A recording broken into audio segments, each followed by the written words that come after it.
Hello दोस्तों, आज की कहानी है भूखी चिड़िया।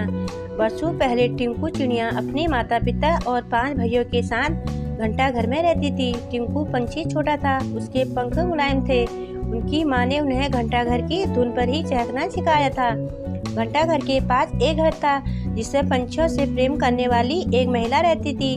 वह प्रतिदिन टिंकू पंछी और उसके परिवार के लिए रोटी का एक टुकड़ा डालती थी। एक दिन वह बीमार पड़ गई और मर गई। टिंकू पंछी और उसका पूरा परिवार उस महिला के भोजन पर ही निर्भर था। वह उसके पास खाने के लिए कुछ नहीं था और न ही उनके लिए भोजन जुटाने के लिए कुछ करते थे। एक दिन टिंकू पंछी के पिता को बहुत भूख लगी तो उन्होंने कीड़े का शिकार करने का फैसला किया।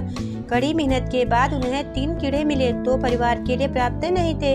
वो लोग थे 8, इसलिए उन्होंने टिंकू और उसके 2 छोटे भाइयों को खिलाने के लिए कीड़े को अलग कर रख दिया।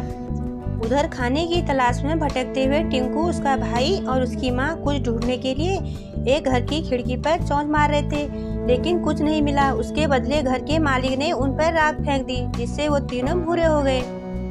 उधर बहुत ढूंढने के बाद टिंकू के पिता को एक ऐसी जगह मिल गई जहाँ बहुत सारे कीड़े थे। कई दिनों तक उनके भोजन की व्यवस्था हो गई थी।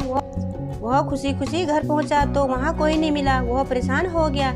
जब टिंकू चिड़िया, उसका भाई और माँ वापस आए तो उन्हें पहचान नहीं सके और गुस्से में आकर उन्होंने सभी को वहाँ से भगा दिया। टिंकू ने अपने पिता को समझाने की बहुत कोशिश की।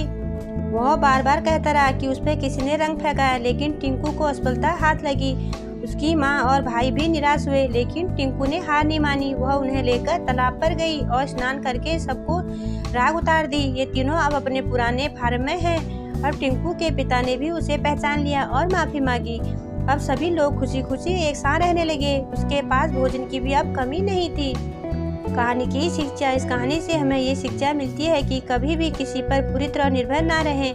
व्यक्ति को स्वयं मेहनत करके अपनी आवश्यकता की वस्तुएं इकट्ठा करनी चाहिए।